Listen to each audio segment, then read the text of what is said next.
इन्नल हम्दलिल्लाह नहमदुहु व नस्तईनुहु व नस्तगफिरुहु व नऊज़ु बिल्लाहि मिन शुरूरि अनफुसिना व मिन सय्यिआति आमालिना मन यहदिहिल्लाहु फला मुज़िल्ल लहु वमन युज़लिल फला हादिय लहु अशहदु अल्ला इलाहा इल्लल्लाहु वहदहु ला शरीका लहु व अन्ना मुहम्मदन अब्दुहु व रसूलुहु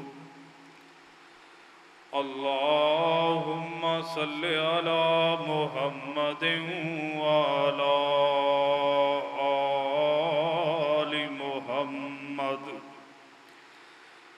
कमा सल्लैता अला इब्राहीम व अला आलि इब्राहीम इन्नका हमीदुम मजीद। अल्लाहुम्मा बारिक अला मुहम्मदिन व अला आलि मुहम्मद कमा बारकता अला इब्राहीम व अला आलि इब्राहीम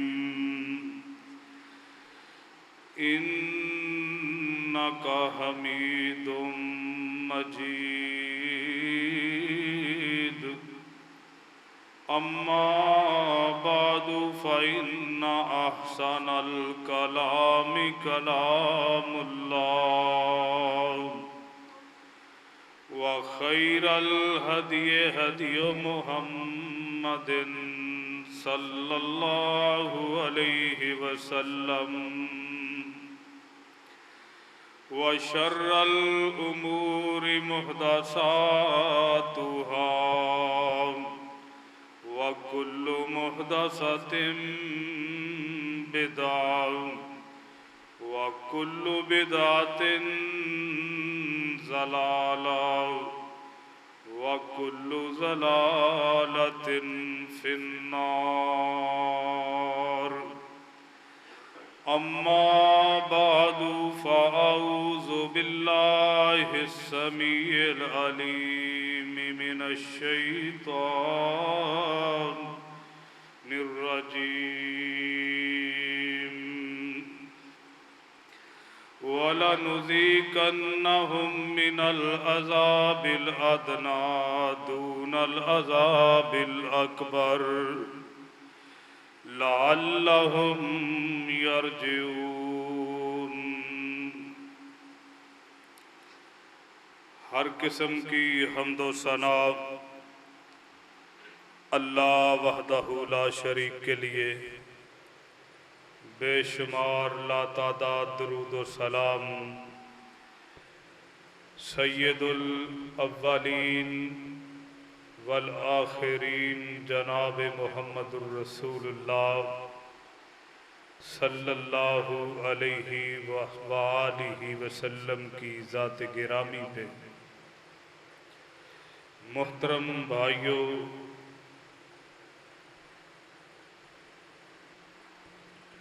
साबका खुतबा जुमा में ये बात अर्ज़ की थी कि इस कायनात में जिन अक़वाम ने भी अल्लाह की बगावत की, अल्लाह अहकमुल हाकिमीन ने उनको सफ़ा हस्ती से उनके गुनाहों की वजह से मिटा दिया।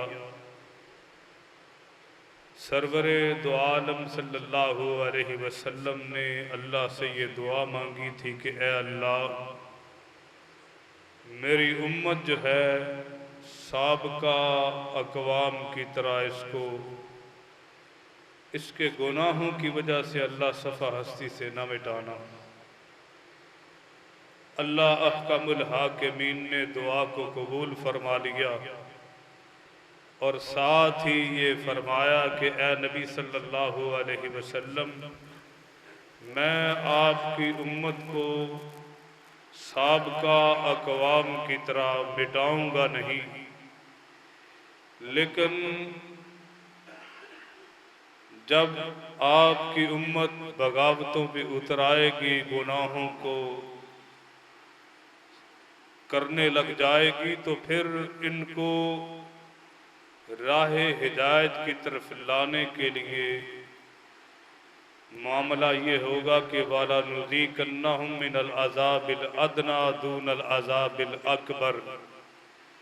फिर उनको मुख्तलिफ तरीक़ों से झटके ज़रूर लगेंगे, इनको मैं मुख्तलिफ तरीक़ों से झंझोड़ूंगा ताकि ये लोग जो हैं ये मेरी तरफ लौट आएँ।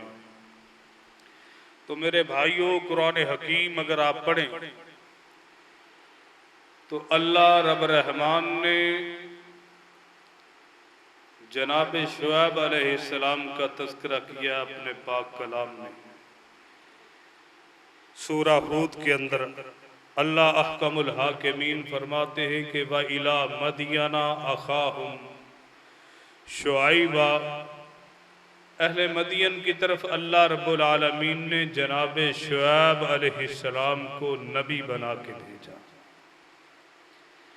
हज़रत शुएब अलैहिस्सलातु वस्सलाम मदियन वालों की तरफ नबी बन के आए और तमाम तर अम्बिया जो हैं आदम से लेके हज़रत रसूलुल्लाह सल्लल्लाहु अलैहि वसल्लम तक जितने भी नबी आए हैं, रसूल आए हैं, तमाम तर अम्बिया का और तमाम तर रसूल का मिशन जो है वो कॉमन था। और वो क्या था कि लोगों को अल्लाह की तौहीद की दावत देना, लोगों को ये बात बतलाना कि लोगों, तुम्हारा खालिक और मालिक और राज़िक सिर्फ अल्लाह ही है, लिहाजा इबादत भी उस ही की जाएगी। ये तौहीद की दावत, एक अल्लाह की तरफ बुलाना, तमाम नबियों ने ये काम किया है, तमाम रसूलों ने ये काम किया है। तो हज़रत शुएब अलैहिस्सलातु वस्सलाम अपनी कौम को फरमाते हैं कि काला या कौमे अबुदुल्लाह मा लकुम मिन इलाहिन गैरू। हज़रत शुएब अलैहिस्सलाम ने भी अपनी कौम को यही दावत दी कि ऐ मेरी कौम के लोगों, इबादत के लायक सिर्फ और सिर्फ अल्लाह ही की ज़ात है, अल्लाह के अलावा किसी और की इबादत जो है वो जायज़ नहीं। तो ये कौम जो है, इनके अंदर सूरा हूद अगर हम पढ़ें तो दो बुराइयां इनके अंदर पाई जाती थी। एक अल्लाह की ज़ात के साथ शिर्क करना, और मामलात के अंदर इनके अंदर जो बुराई पाई जाती थी वो ये थी कि इन लोगों ने जो चीज़ें खरीदनी होती थी उसके लिए तराजू और होते थे, बेचने के लिए तराजू और होते थे। कम तोलना, हेरा फेरी, बेईमानी, ये इस कौम का वतीरा था। तो हज़रत शुएब अलैहिस्सलातु वस्सलाम ने अपनी कौम को दावत दी कि ऐ मेरी कौम के लोगों, ये दोनों काम जो तुम कर रहे हो, एक अल्लाह की ज़ात के साथ औरों को शरीक ठहराते हो, ये भी किसी सूरत में अल्लाह को गवारा नहीं। और फिर दूसरी बुराई मामलात में जो तुम करते हो, हेरा फेरी और बेईमानी, इसको भी छोड़ दो। हज़रत शुएब अलैहिस्सलातु वस्सलाम फरमाते वला तनकुसुल मिक्याल वल मीज़ान, ये जो तुम हेरा फेरियां करते हो वजन के अंदर, पैमाने के अंदर, ये भी छोड़ दो, अल्लाह इससे राजी नहीं होता। अपनी कौम को बड़ा समझाया जनाब शुएब अलैहिस्सलाम ने, अरसा गुजार दिया, लेकिन ये कौम जो है ये मानने के लिए तैयार नहीं थी, ना ही शिर्क को छोड़ने पे एग्री हुई और ना ही नाप तोल जो है उसके अंदर कमी इसको छोड़ने के लिए तैयार हुई। बल्कि कुरान पढ़े, सूरा हूद की अगर आप तिलावत करें तर्जमे के साथ तो पता चलता है ये कौम कहने लगी कि ऐ शुएब, तेरी नमाज जिसकी तू दावत देता है क्या वो इस बात से मना करती है जो हम कर रहे हैं? हजरत शुएब अलैहिस्सलाम ने कहा हाँ। तो कौम के लोग कहने लगे कि ऐ शुएब, ये दोनों काम हम नहीं छोड़ सकते। अल्लाह को जिसकी तू दावत देता है इबादत के लिए, तो हमारे आबाओ अजदाद जो करते हैं वो बिल्कुल ही गलत। हम अपने बाप दादे के तर्ज अमल को नहीं छोड़ सकते किसी भी सूरत में। इनकार कर दिया कौम ने मानने से। तो हजरत शुएब अलैहिस्सलाम फरमाने लगे फिर ठीक है, तुम इंतजार करो, मैं भी इंतजार करता हूं, अल्लाह का अजाब फिर आएगा, फिर बचाने वाला कोई नहीं होगा। ये कौम नहीं मानी। और फिर मेरे भाइयों, जब अल्लाह का अजाब आया है, मुफस्सिरीन ने लिखा है 7 दिन तक मुसलसल अल्लाह रब्बुल आलमीन ने, हाफिज बिन कसीर रहीमहुल्लाह ने अपनी तफसीर बिन कसीर में, हाफिज सलाहुद्दीन यूसुफ रहीमहुल्लाह, उन्होंने अहसनुल बयान ने, तकरीबन तमाम मुफस्सिरीन ने यह बात लिखी है कि जब अल्लाह का अजाब आया है तो जनाबे शुएब अलैहिस्सलाम की कौम पे अजाब किस तरह का आया। अल्लाह ने 7 दिनों के लिए धूप जो है उसको मुसल्लत कर दिया, कहीं छांव नहीं थी, साया नहीं था।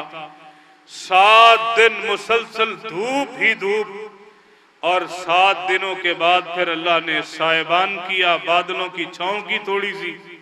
ये कौम जो है इसने थोड़ा सा सुकून का सांस लिया, फिर आसमान से अल्लाह ने आग बरसाई और मेरे भाइयों चीख इस कदर जोर से आई। ये कौम जो जनाबे शुएब अलैहिस्सलाम की दावत पे कम तोलने को छोड़ने के लिए तैयार नहीं थी, हेरा फेरी और बेईमानी को छोड़ने के लिए तैयार नहीं थी, जो शिरक को छोड़ने के लिए तैयार नहीं थी, अल्लाह का जब अजाब आया तो बचाने वाला कोई नहीं था। और रब का कुरान कहता है जब अल्लाह का अजाब आया तो कैफियत क्या बनी। ये जो बड़ी बड़ी बातें करने वाले थे जनाबे शुएब अलैहिस्सलाम को कि तू बड़ा हाजी और नमाजी बना फिरता है, जिस तरह आज हम बातें करते हैं, तो मेरे भाइयों हालात क्या बने। अल्लाह का अजाब आया तो अल्लाह कहते मैंने इस तरह इनको कर दिया का अल्लाह यगनौ फीहा, कुरान के अल्फाज हैं कि मैंने इस तरह सफा हस्ती से इनको मिटा दिया, ऐसे लगता था जैसे दुनिया में कभी आबाद ही नहीं हुए थे। तो मेरे भाइयों ये एक बहुत बड़ा सबब है तबाही और बर्बादी का, कौमों की तबाही का। हजरत शुएब अलैहिस्सलाम की कौम जो है सफा हस्ती से इस तरह बिटी, कुरान के अल्फाज है का अल्लम यगनौ फीहा, रब कहता मैंने इस तरह उनको मिटा दिया गोया कि कभी आबाद ही नहीं हुए थे।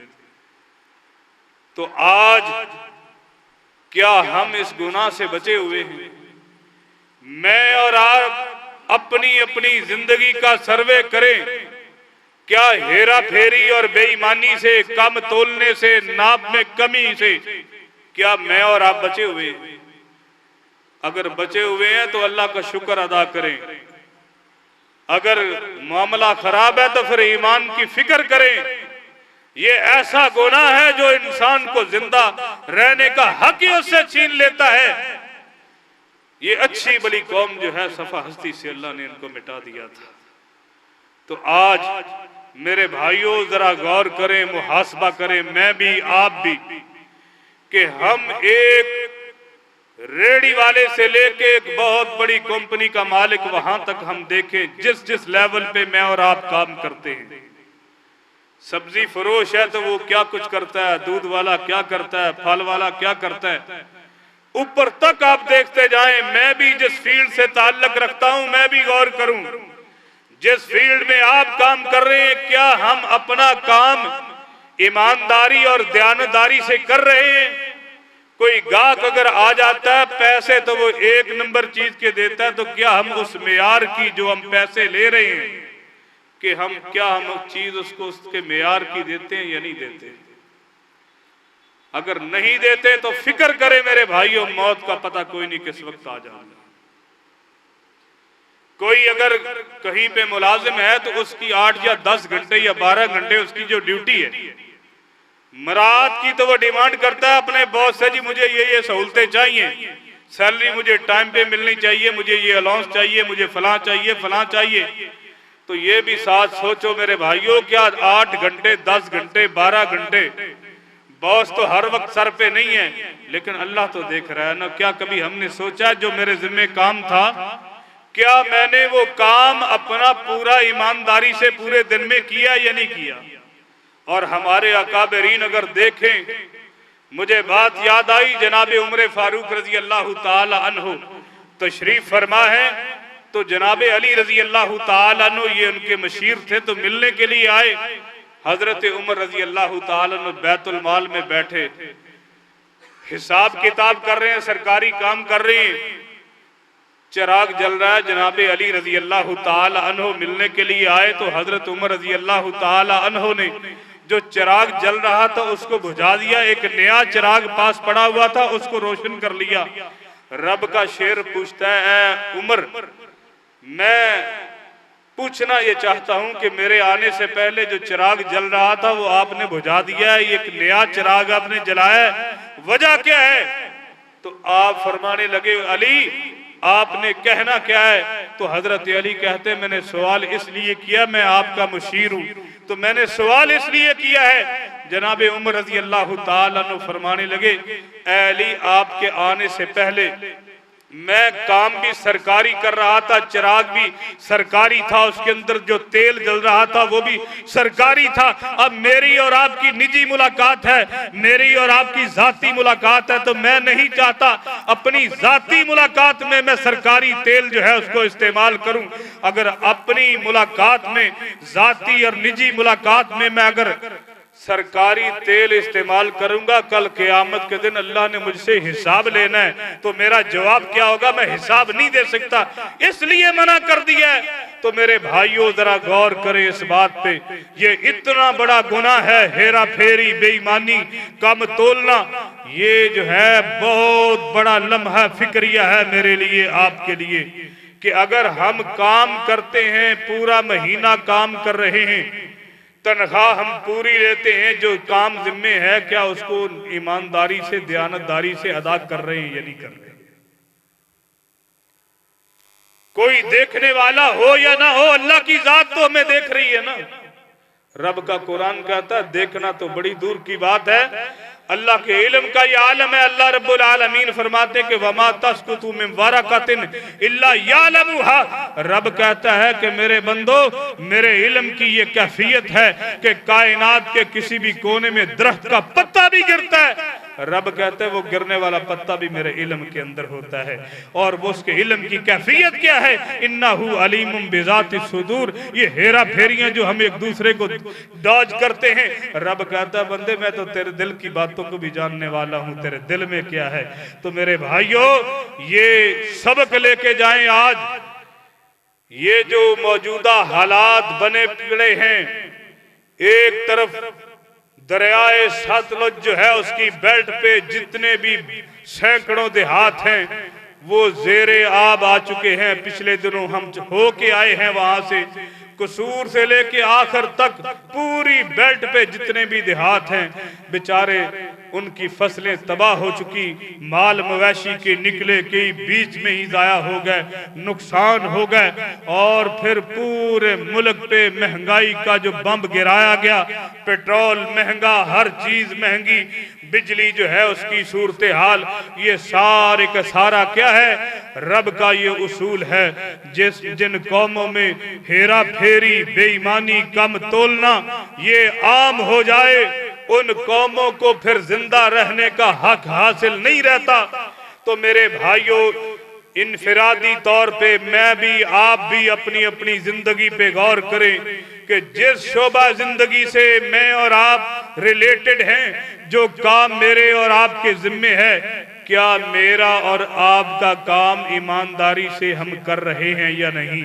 अगर उसके अंदर कहीं बेईमानी है, अल्लाह से छुपना भी चाहे तो छुप नहीं सकते। कल क़यामत के दिन अल्लाह ने अपने सामने खड़ा करके पूछ लेना है, मेरे बंदे जिंदगी तुझे दी थी कैसे गुजार के आए। ये सबब है मेरे भाइयों कि जब कौमों के अंदर हेरा फेरी, बेईमानी, दो नंबरी आ जाए, फिर अल्लाह कहते हैं कि वाला नुज़ीक़न्नहुम मिनल अज़ाबिल अदना दूनल अज़ाबिल अकबरी लअल्लहुम यरजिऊन। कहीं रब कहता है वमा असाबकुम मिन मुसीबतिन फबिमा कसबत ऐदीकुम व याफू अन कसीर। रब कहता है बंदे जब तू मेरी बगावतों पे उतर आता है, रात तेरी मेरी बगावतों में, तेरे दिन गुजरते हैं मेरी मुखालफत में, तो अल्लाह कहता है फिर होता क्या है। अल्लाह कहता है तेरे गुनाहों की मैं पूरी सजा नहीं देता। सूरह शूरा है, घर जाके तर्जमा देख लीजिएगा। व याफू अन कसीर, रब कहता है ज्यादातर तेरे गुनाहों को वैसे मैं दरगुजर कर देता हूं, लेकिन ये जो हालात बने पड़े हैं, रब कहता है कि ऐ बंदे ये तेरे अपनी बदआमालियां हैं। ये किसी भी सूरत में हो, जालिम हुक्मरान मुसल्लत हो जाएं, महंगाई का दौर आ जाए, सैलाब आ जाए, मुआशी बदहाली आ जाए, तो रब कहता है बंदे ये तेरी अपनी बदआमालियां हैं, तेरे कुरतूत ही ऐसे हैं। हालांकि अल्लाह ने पैदा किया था, जिंदगी उसने अता की थी, चलना तो उसके अहकाम के मुताबिक था, उसकी मर्जी से चलना था। अल्लाह की मर्जी छोड़ के जब हम अपनी मर्जी पे आए, ये हालात पैदा हुए, इसके जिम्मेदार मेरे भाइयों हम खुद हैं।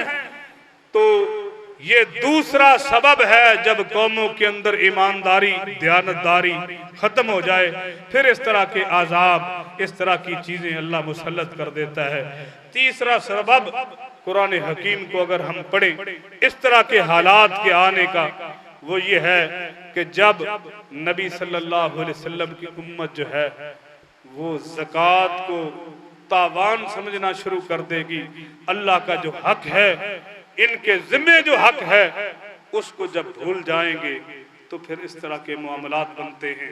अर्श वाले रब ने अपने पाक कलाम में एक शख्स का तस्करा किया है, बनी इसराइल का ये शख्स सूरह कलम के अंदर मौजूद है।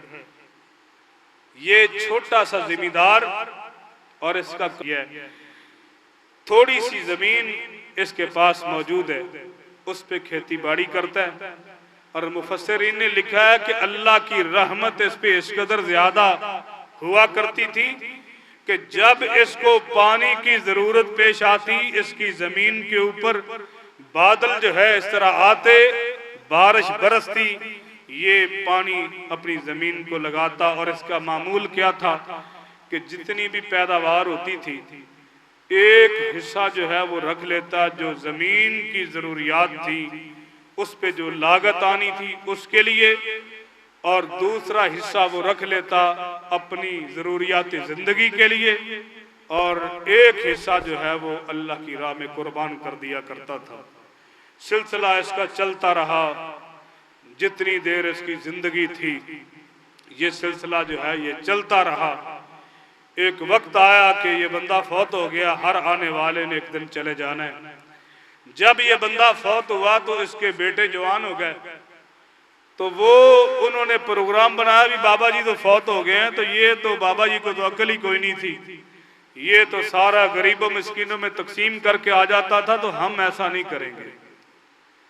ये रात को सोने से पहले प्लानिंग कर रहे हैं। जब सुबह इन्होंने बाग में जाना था फल की कटाई के लिए, रात सोने से पहले इन्होंने ये प्लानिंग की कि हमारे बाबा जी को तो पता ही कोई नहीं था, तो ये सारा वहां पे तकसीम करके आ जाते थे। हमने सुबह सुबह जाना है, तो सुबह जल्दी उठेंगे, लोगों के उठने से पहले हम अपने बाग में पहुंचेंगे, फल काटेंगे, गरीबों मस्कीनों मुहताजों के जाने से पहले हम सारे का सारा काट के अपने घर में ले आएंगे, मंडी में सेल कर देंगे, किसी को देना ही कुछ नहीं। ये इरादा करके रात को सोए कि हमने किसी को कुछ नहीं देना। सुबह जब हुई जल्दी उठे, गए वहां पे, तो रब का कुरान बतलाता, अल्लाह कहते हैं हमने ये जो सारे का सारा बाग था ना, जला के राख कर दिया उसको। जब वहां पे पहुंचे, कुरान के अल्फाज हैं, ये देखने लगे, कहने लगे लगता है कि हम रास्ता भूल गए। सूरह कलम घर जाके पढ़िएगा, तर्जमे के साथ। कहने लगे आपस में बातें कर रहे हैं जी, लगता ऐसे है कि हम रास्ता भूल गए हैं। जब देखा चारों तरफ, कहने लगे रास्ता तो वही है, लेकिन लगता है कि बाग जो है ना वो अल्लाह ने तबाह बर्बाद कर दिया, अजाब की नजर हो गया। तो कुरान हकीम जो है मेरे भाइयों, ये मेरे लिए आपके लिए किताब जिंदगी है। इससे हम रहनुमाई हासिल करें कि अल्लाह की राह में आप जितना देंगे अल्लाह रब्बुल आलमीन उससे कई गुना ज्यादा आपको देगा। और ये सदका और खैरात जो है ये दो तरह का होता है, एक है नफली, एक है फर्जी।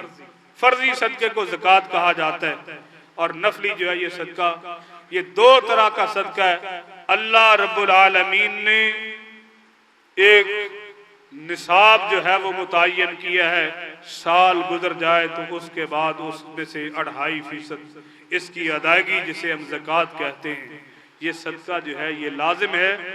तो बड़ी अहादीस इस पे मौजूद हैं कि जब उम्मत जो है ज़कात को अपने लिए तावान समझना शुरू कर देगी, फिर इस तरह के हालात पैदा होंगे जो आज बने पड़े हैं। तो क्या हम अल्लाह की राह में खर्च करते हैं? ज़कात के अलावा क्या खर्च करते हैं? हज़रत रसूलुल्लाह सल्लल्लाहु अलैहि वसल्लम की सीरत को अगर हम पढ़ें तो मेरे भाइयों, नबी सल्लल्लाहु अलैहि वसल्लम की जो जिंदगी है, आप अलैहिस्सलाम अल्लाह की राह में जो सखावत किया करते थे, अल्लाह की राह में खर्च किया करते थे।